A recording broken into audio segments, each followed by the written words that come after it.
कक्षा 9वीं तथा 10वीं में पढ़ने वाले प्रिय विद्यार्थियों, सुप्रभात। विद्यार्थियों, सितंबर माह का पहला शनिवार आ रहा है और इस शनिवार को आपको CCLE की गतिविधि में भाग लेना है। CCLE की गतिविधि में इस बार कहानी लेखन में आपको भाग लेना है। आपके शिक्षकगण ने आपको मार्गदर्शन दिया होगा कि आपको कहानी किस प्रकार से लिखना है जिससे कि आपको अंक प्राप्त हो सके। विद्यार्थियों, कहानी लिखना भी एक कला है। कहानी लिखने से पहले कई सारी कहानियों को पढ़ने की आवश्यकता होती है। जब आप कहानी को पढ़ेंगे तो आपको यह ज्ञात होगा कि कहानी के कौन कौन से भाग होते हैं, कौन कौन से अंग होते हैं या कौन कौन से तत्व होते हैं। उनको आप समझेंगे तो फिर आप भी एक अच्छी सी कहानी का लेखन कर पाएंगे, निर्माण कर पाएंगे।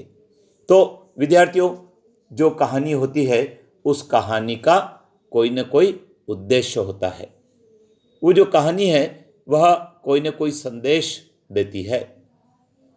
दूसरा, कहानी के पात्र होते हैं।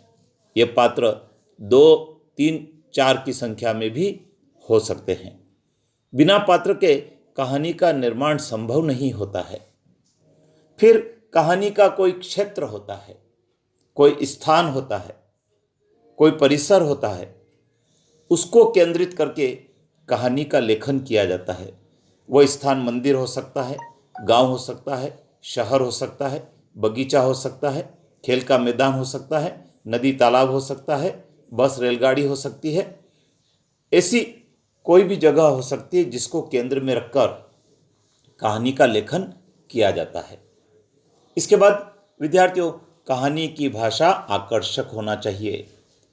कहानी में मुहावरेदार भाषा का भी प्रयोग करना चाहिए जिससे कि पढ़ने वाले की रुचि बनी रहे। हर कहानी का एक शीर्षक होता है, एक टाइटल होता है। टाइटल भी आकर्षक होना चाहिए और टाइटल इतना सारगर्भित होना चाहिए कि जिसको पढ़कर यह पता लग सके कि कहानी में क्या लिखा होगा। इसके साथ ही कहानी की भाषा शुद्ध होना चाहिए और जब आप कहानी लिखेंगे तो आपको यह भी ध्यान रखना है कि उसमें वर्तनी की त्रुटियां नहीं हो।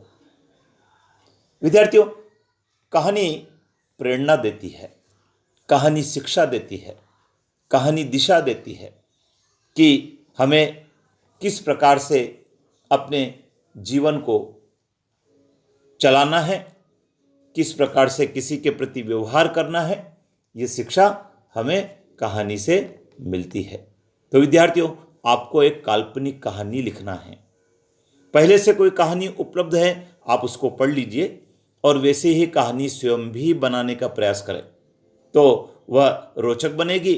और जब आपकी कहानी रोचक और मौलिक होगी तो आपको अंक भी अच्छे मिलेंगे। तो आइए विद्यार्थियों, शनिवार को हम अपनी कक्षा में व्यक्तिगत रूप से कहानी लेखन की गतिविधि में भाग लेंगे और बहुत अच्छी प्रेरणादायी कहानी लिखकर प्रस्तुत करेंगे। कुछ विद्यार्थी कहानी को लिखते समय जो बॉल पेन होता है वह कमज़ोर चलने वाला लेकर आते हैं, तो आप अच्छा चलने वाला बॉल पेन लेकर जाएं और अच्छा पृष्ठ लेकर जाएं। A4 साइज का पृष्ठ रखें, पर्याप्त मार्जिन छोड़ें और सुंदर, सुवाच्य, स्वच्छ लिखें। तो आपकी इस गतिविधि में जो उपलब्धि होने वाली है वह आपकी आशा के भी अनुकूल होगी। जय हिंद।